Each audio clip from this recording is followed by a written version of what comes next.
Ayah, kita mau kemana? Kenzo bertanya saat menyadari jalan yang dilalui bukan mengarah ke rumah mereka melainkan ke rumah sang nenek.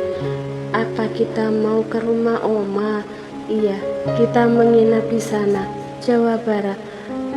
Ayah, suara anak itu terdengar ragu, mengingat sejak tadi wajah ayahnya terlihat tidak bersahabat. Barah menoleh sesaat sebelum akhirnya kembali menatap lurus ke depan. Ada apa, Ken? Mengusap puncak kepala putranya. Kenapa ayah tadi nggak bolehin aku pamit sama ibunya, Ken? Cicit Kenzo beberapa saat yang lalu. Ketika Barah mengajak Kenzo pulang, anak itu sempat meminta izin untuk pamit pada Anissa dan Wira. Ayah, aku mau pamit dulu sama ibunya Kean dan Omira, ujar Kenzo saat sang ayah menarik tangannya melewati Anissa dan Wira. Nggak perlu, Ken, kita langsung pulang aja, tolak Bara. Tapi ayah, Ken, dengar apa kata ayah? Ayah bilang nggak usah. Ya nggak usah, potong Bara. Suara sedikit naik karena merasa kesal pada putranya yang tidak mau menurut juga masih menahan emosi. Ken bisa kan nurut sama ayah? Kenzo mengangguk. Baiklah ayah, bagus, puji Barah, kemudian membuka pintu mobil untuk putranya ketika mereka tiba di samping kendaraan itu. Sekarang, baiklah, titahnya tidak langsung menurut dengan raut wajah sendu. Kenzo menoleh ke belakang di mana Anissa dan Wira berada. Ia pun melihat Keandra di belakang dua orang dewasa itu. Ken, tunggu apa lagi? Cepat naik, titah Barah lagi. Tentu saja ia tahu apa yang dilihat oleh putranya. Ia pun tidak buta. Kalau Ken nggak naik juga, ayah tinggal. Hendak kembali menutup pintu mobil yang sudah ia buka. Jangan ayah, Kenzo segera menahan pintu kendaraan roda 4 itu. Ya udah cepat masuk. Kenzo segera masuk ke dalam mobil, duduk di kursi samping kemudi. Pakai sabuknya, titah Barah, kemudian menutup pintu. Tak lama kemudian ia pun menyusul masuk melalui pintu lain dan duduk di kursi kemudi. Dari balik kaca, Kenzo hanya bisa melihat Anissa dan yang lain masih berdiri di tempat saat mobil yang dikendarai sang ayah melaju menjauh. Barah yang mendengar pertanyaan sang anak tidak langsung menjawab, memilah kata yang tepat terlebih dahulu agar Kenzo mengerti. Ayah, kenapa diam aja? Kenzo kembali bertanya. Ken bisa kan? Gak usah cerita lagi soal itu. Dari awal ayah udah duga anak perempuan itu bukan anak baik, apalagi ternyata dia anak ibunya, sahut Barah. Kenzo menatap bingung pada sang ayah yang masih sibuk mengemudi dengan tatapan lurus ke depan. Kenapa ayah marah? Pas tahu Kean anak ibu juga. Harusnya ayah senang kan, batinnya. Tidak berani bertanya langsung karena sampai sekarang belum ada satu orang pun yang memberitahunya tentang sang ibu. Ia pun memutuskan untuk pura-pura tidak tahu meski ia sebenarnya sudah tahu. Dalam laptop ayahnya ia menemukan file berisi banyak foto, salah satunya pernikahan orang tuanya. Meski saat itu sang ibu tidak memakai kerudung seperti sekarang, tetapi ia masih bisa mengenali karena wajah ibunya tidak berubah. Yang menjadi pertanyaan Kenzo sekarang adalah apakah Keandra itu saudara kandungnya atau anak angkat ibunya. Karena itu juga ia ingin tahu tanggal lahir Keandra. Kenapa ayah nggak suka sama Kean padahal dia baik, tanya Kenzo lagi. Ken, lihat sendiri gimana sikap dia ke ayah. Tapi itu karena ayah yang mulai. Jadi sekarang Ken lebih belain anak perempuan itu.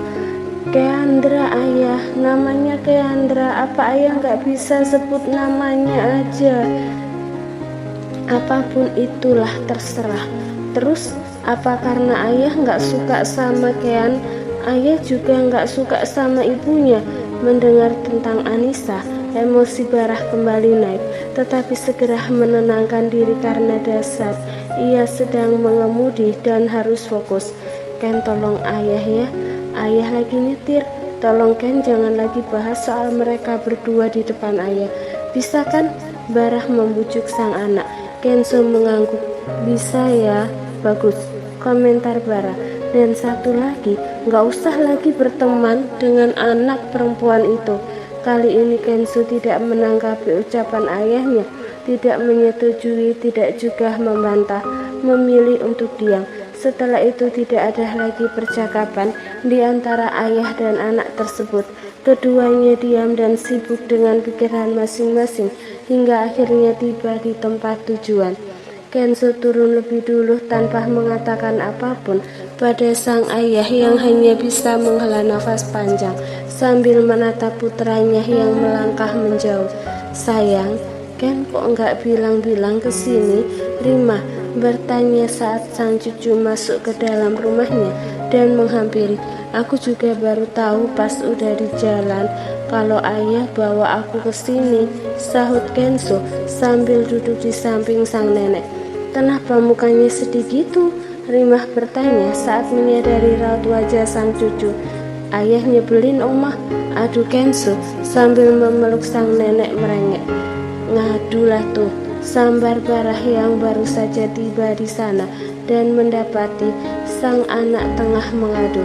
Kenzo menjauhkan diri dari sang nenek, kemudian bangkit berdiri dengan bibir mengerucut. Aku mau ke kamar omah, pamitnya. Kemudian berlalu menuju kamarnya yang ada di rumah itu. Sepeninggalan sang cucu, Rimah menoleh pada putranya. Apa yang terjadi? Biasanya Kenzo senang kalau pulang dari panti, apalagi sejak punya teman baru yang namanya Keandra itu, tanyanya. Kenzo cerita sama mama soal anak perempuan itu. Iya, waktu itu dia cerita dengan semangat sama mama. Katanya dia senang punya teman baru yang sama-sama siswi baru di sekolah itu, ungkap Prima. Mama tahu nggak dia anak siapa? Tanya Baru dengan raut wajah yang terlihat kesal. Sekarang saat mengingat wanita itu, ia menjadi kesal dan emosi. Rimah tentu saja bisa membaca perubahan raut wajah putranya. Memangnya dia anak siapa? Menantu kesayangan mama, Anissa. Iya, ternyata dia punya anak lain. Maksud kamu punya anak lain gimana? Ia punya anak, entah anak hasil apa. Nada bicara Barah terdengar kesal. Hasil apa gimana? Ya mana aku tahu mama. Yang jelas dia punya anak sebaya dengan Ken. Mungkin dia nikah lagi atau punya anak tanpa menikah. Mana aku tahu. Dia aja menghilang selama 6 tahun. Sungut Barah. Jangan ngaco kamu. Gak mungkin dia kayak gitu. Dia wanita baik-baik. Bukannya itu juga salah satu alasan kamu menikahi dia?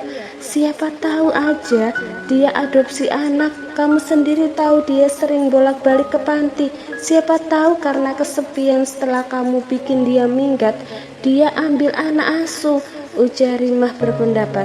Barah diam setelah mendengar apa yang diucapkan oleh sang ibu. Itu semua benar dan mungkin saja terjadi, tetapi ia tidak pernah berpikir sampai ke arah sana dan malah menuduh wanita itu yang tidak-tidak. Kenapa diam? Tanya Rimah menatap curiga ke arah sang anak. Mama tahu pasti kamu emosi dan otak kamu gak jalan lagi kan? Kamu nuduh dia yang tidak-tidak. Barah, kamu ini kok gak berubah juga sih? Kalau lagi kesal pasti aja gak bisa berpikir dengan jernih. Mungkin itu juga salah satu alasan dia pergi. Barah diam. Celotehan sang ibu seperti memukul talak dirinya. Rimah menghela nafas panjang, kemudian bangkit berdiri. Pantas dia gak mau pulang. Kamu selalu seperti ini, Barah. Berlalu kemudian meninggalkan sang anak yang duduk termenung. Kini hanya penyesalan yang ada di hati Barah. Menyandarkan punggung pada sofa, sikut kanan ia letakkan di atas tangan kursi untuk menopang jemari yang sedang memijit keningnya sendiri. Pantas dia baik sama Kenzo, selalu ngasih bekal makanan. Ternyata Pria itu bergumam seraya menghela nafas panjang. Tapi tunggu, dari mana dia tahu kalau Kenzo itu anaknya? Dia pergi waktu Ken masih bayi baru lahir. Rasanya nggak mungkin kalau dia langsung tahu. Lalu dia tahu dari mana? Ibu nggak apa-apa, tanya Kendra saat mereka sudah berada di rumah. Anissa mengernyit. Memangnya ibu kenapa? Om nyebelin itu bilang apa sama ibu? Kenapa tadi ibu nangis? Ibu dan anak itu saling melempar pertanyaan. Kendra memang tidak bisa mendengar dengan jelas obrolan para orang dewasa tadi. Gak bilang apa-apa sayang, saut Anissa menjawab dengan mengalihkan topik pembicaraan. Kalau omnya gak bilang apa-apa, kenapa ibu nangis? Ibu gak nangis sayang, Ken salah lihat pasti, sangkal Anissa. Apa iya? Iya dong, tapi ibu udah bicara sama ayahnya Ken tadi. Memang ibu bilang apa? Anissa menarik tubuh sang anak ke dalam pelukan, kemudian mengecup keningnya. Ibu bilang kalau ibu gak suka anak kesayangan ibu diisengin terus. Terus omnya bilang apa? Gak bilang apa-apa sih, langsung pergi ngajakin Ken pulang, jawab Anissa mengecup puncak kepala sang anak yang masih berada dalam dekapan. Aku gak suka sama ayahnya Ken, om itu nyebelin, suka ngejekin aku juga, beda banget sama Ken, rutuk Kendra. Ken gak boleh kayak gitu, gak boleh gak suka sama orang seperti itu. Ibu gak pernah ngajarin Ken. Kita gak pernah tahu apa yang akan terjadi. Siapa tahu nanti kita malah butuh pertolongan dari orang yang kita gak suka itu. Tapi omnya jahat bu. Makanya ibu pernah bilang kan sama Ken, jangan ladeni kalau omnya isengin Ken, cuekin aja, pura-pura gak dengar. Nanti juga omnya bosan sendiri. Ken ngerti kan maksud ibu? Kendra menghela nafas panjang kemudian mengangguk. Iya bu, aku ngerti. Anak ibu memang pintar, puji Anissa seraya mengecup kening anak itu. Sekarang kita tidur yuk, udah malam. Ken mau tidur di mana? Mau tidur sama ibu aja. Kok Ken tidur terus sama ibu sih sekarang? Ya udah, tidurnya di kamar aku, tapi ibu temenin sampai aku tidur. Oke, ayo. Pasangan ibu dan anak itu kemudian beranjak dari ruang tengah dan pergi ke kamar Kendra bersiap untuk tidur. Selamat malam ibu. Kendra mengecupi pisang ibu kemudian memeluknya. Selamat malam juga sayang, balas sang ibu. Anissa merasa bersyukur karena saat ini anak itu masih ada bersamanya. Teringat kembali kejadian tadi ketika Barah mengetahui bahwa Kendra adalah putrinya. Dasar laki-laki tidak waras, bisa-bisanya dia nggak ngeh kalau Kean itu putrinya. Makinya dalam hati. Tak lama kemudian nafas Kendra sudah teratur, menandakan bahwa anak itu sudah tidur dengan nyenyak. Anissa perlahan turun dari ranjang, kemudian berlalu setelah menyelimuti tubuh putrinya. Saat tiba di kamar, ponsel pintar Anissa berdering, tepat ketika ia baru saja mendaratkan diri di atas sofa kecil di sana. Kemudian kembali berdiri dan melangkah menuju nakas untuk mengambil benda itu. Assalamualaikum Mit. Waalaikumsalam Cak, balas Mitah yang kini sedang berada di kamar sebuah hotel. Kamu udah sampai? Udah, ini lagi istirahat di kamar hotel, jawab Mitah. Syukurlah kalau kamu udah sampai dengan selamat. Oh iya Cak, tadi Bu Rima beberapa kali telepon aku, tapi nggak aku angkat. Kira-kira kamu tahu nggak ada apa? Aku nggak tahu mama hubungin kamu buat apa. Tapi tadi di panti aku ketemu ayahnya anak-anak. Dia tahu kalau Kean itu putriku. Hah? Terus gimana? Apa dia juga mau ambil Kean dari kamu? Oh enggak. Serius kamu? Apa dia udah sadar untuk berbagi anak sama kamu? Lumayan dong sekarang dia udah berubah. Bukan karena itu, Mita.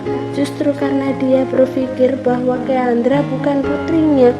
Terus dia berpikir Kean itu anak angkat kamu.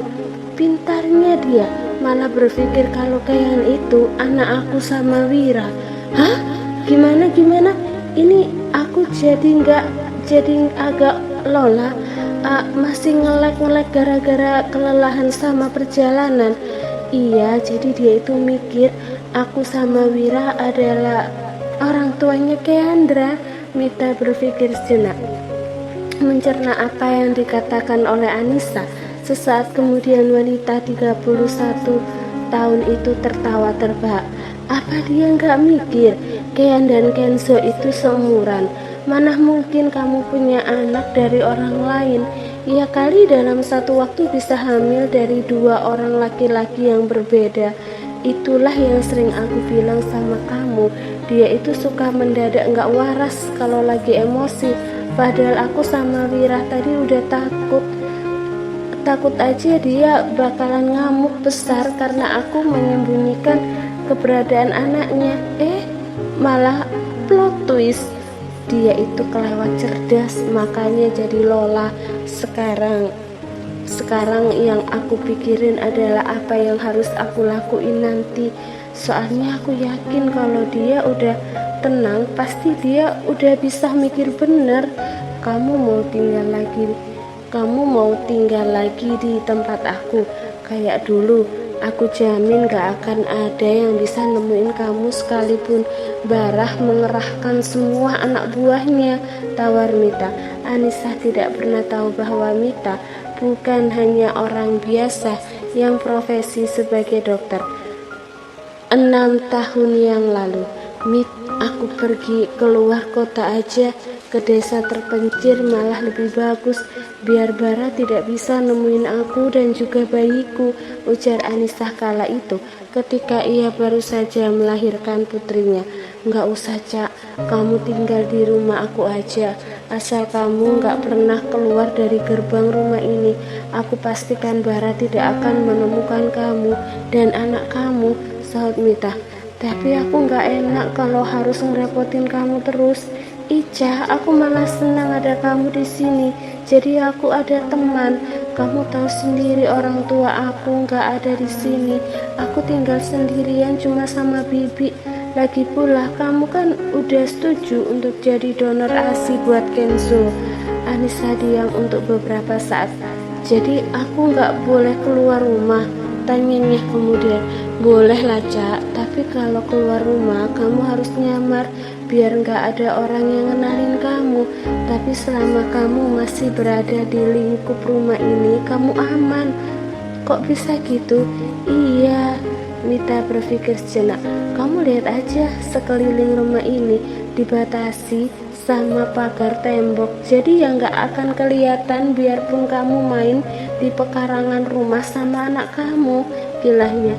Iya sih, jadi kamu mau kan tinggal di sini? Anissa berpikir saat kemudian mengangguk. Setidaknya aku tinggal di sini sampai usia anak-anak 2 tahun. Habis itu nyari tempat tinggal di luar kota. Beres. Mita tersenyum senang. Dengan adanya Anissa dan juga bayinya, ia tidak akan lagi merasa kesepian. Coba kamu lihat ini. Ia mengeluarkan sebuah map dan menyodorkannya pada Anissa. Ini apa, Mit? Kamu buka aja. Anissa membuka dan membaca deretan huruf yang berjajar rapi di sana. Mata wanita itu membolah ketika menemukan sebuah nominal yang cukup besar. Aku dibayar segini per hari untuk jadi donor ASI, tanyanya antara percaya dan tidak. Mita mengangguk seraya tersenyum. Besar kan? Ini adalah nominal terbesar yang pernah ada selama aku menjadi penyalur donor ASI. Nominalnya hampir 10 kali lipat dari yang biasa. Tapi ASI aku hanya buat Kenzo kan? Iya, yang pasti satu anak hanya akan mendapat donor dari satu ibu yang sama. Tapi satu ibu bisa mendonorkan ke beberapa anak dengan catatan orang tua mereka wajib dipertemukan. Kamu pengecualian, ia terkekeh. Kamu matok harga, tuding Anissa. Enak aja. Ya enggak lah Ica, kamu kan tahu prosedurnya gimana.